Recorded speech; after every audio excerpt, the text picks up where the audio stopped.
పచ్చడి చూడగానే నోరూరింది కదండి. ఈ నిల్వ పచ్చడి సంవత్సరం పాటు ఉంటుంది. దీని ప్రాసెస్ చూసేయండి. టమాటాలు 5 కేజీలు నీట్గా కడిగేసేయండి, తుడిచేసేయండి. ఇదిగో ఇలాగా స్లైసెస్ లాగా కట్ చేసేసుకోండి. ఇలా కట్ చేసుకున్నాక గుప్పెడు ఉప్పు తీసుకొని ఇందులో కలిపేసి, కళ్ళ ఉప్పు అండి, ఇదిగో ఇలా కలిపేసి ఇలా పిండేసేయండి. గింజలు జ్యూసు వేరు చేసేయండి. ఇలా వేరు చేసుకున్నాక ఆ వేరు చేసుకున్న ఆ జ్యూస్లోకి చింతపండు కిలోకి 50 గ్రాముల చొప్పున కలిపేసి ఎండలో పెట్టేసేయండి. 3 రోజుల పాటు ఈ వీటిని కూడా ఎండలో పెట్టండి. ఈ కట్ చేసుకున్న ఆ స్లైసెస్ ఏవైతే మనం టమాటా ముక్కలు ఉన్నాయో అవి కూడా ఎండలో ఇలా 3 రోజులు ఎండబెట్టండి. రోజు తీయండి, ఎండబెట్టండి. ఎండిపోయాక ఆ ముక్కల్ని ఈ జ్యూస్లో యాడ్ చేసేసుకోండి.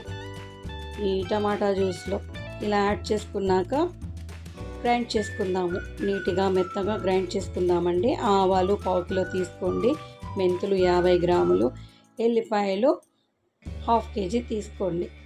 కారం వచ్చేసి ఇక్కడ 1/2 కేజీ కారం యాడ్ చేసుకోండి. మీకు కారం ఎక్కువ అనిపిస్తే రుచి చూసి మీరు కారం తక్కువ యాడ్ చేసుకోండి. ఉప్పు కూడా రుచి చూసి యాడ్ చేసుకోండి.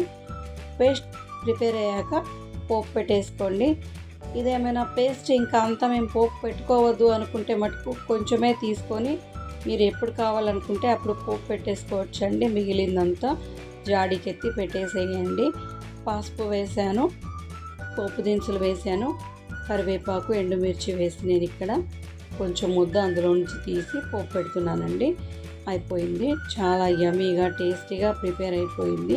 నేను చూపించిన ఈ పచ్చడి రెసిపీ కనుక మీకు నచ్చినట్టయితే like, share, comment, subscribe, hit the bell icon. కొత్త వారైతే మర్చిపోకుండా నా ఛానల్ సబ్స్క్రైబ్ చేయండి, బెల్ ఐకాన్ హిట్ చేయండి.